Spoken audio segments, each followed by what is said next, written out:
Hi everyone, my name is Divina Shelley, and I'm going to talk to you about what the national law affects teachers and teaching. And my excerpt of my Module 2, Activity 2, is going to speak about FERPA.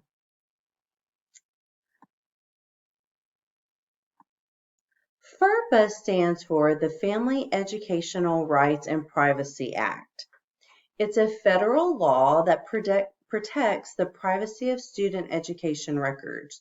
The law applies to all schools that receive funds under an applicable program of the U.S. Department of Education. FERPA gives parents certain rights with respects to their children's education records. These rights transfer to the student when he or she reaches the age of 18 or attends a school beyond the high school level. Students whom the rights have transferred are eligible students. Something interesting about FERPA is that one thing I'd like to say is the historical and current perspective weight of it is that if you are in the public school system, me as a parent, all the parents, there are so many things that you need to sign before you send your children to school. And what's really amazing is the historical part and like the perspective of how it came about was back in 1974. August 21st, 1974, the Family Educational Rights and Privacy Act was signed into law by President Ford on August the 21st. Right now, it's still in August and it's 2020. So that is over about 46 years ago that this came into place. The laws and policies addressed with FERPA, it means like the parents or eligible students have the right to inspect and review the student's education records maintained by the school. Schools are not required to provide copies of records unless for reasons such as great distance. It's impossible for parents or eligible students to review the records. School may charge a fee for those copies. Parents or eligible students have the right to request that correct records which they believe to be inaccurate or misleading. For example, generally schools must have written permission from the parent or that student in order to release any information from a student's education record. However, FERPA allows schools to disclose those records without consent to the following parties or under the following conditions. Schools may disclose it's called a directory.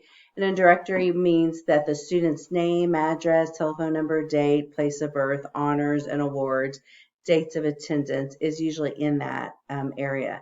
However, schools must tell parents and eligible students about directory information and allow parents and eligible students a reasonable amount of time to request that from their school.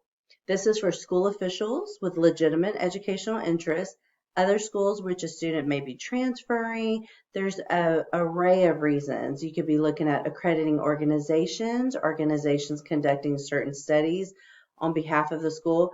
You may need to comply with a judicial order or lawfully issued subpoena, state and local authorities within a juvenile.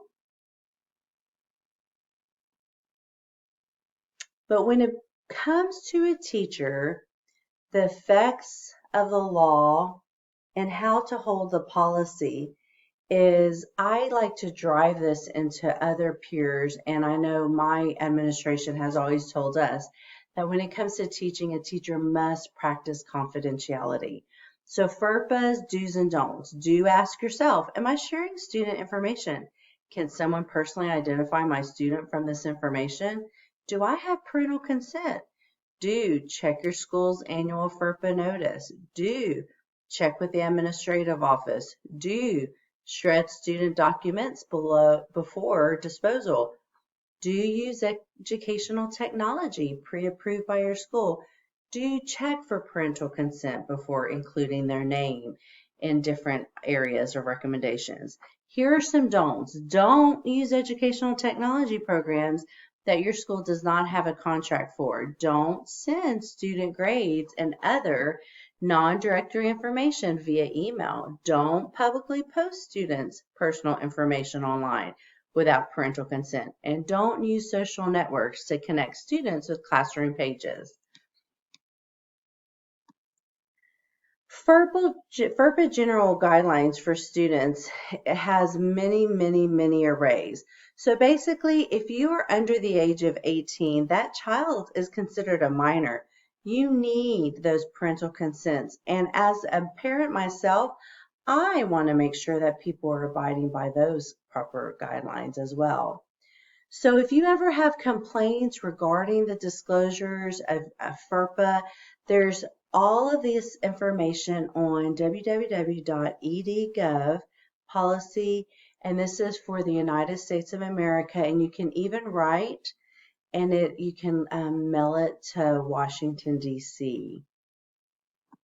I hope a lot of you learned a little bit about FERPA here in the United States. I'm presently in Texas, and I really am thankful that there's a confidentiality, that there's a safety net, and there's a protection for our children. Thank you so much. Have a great day.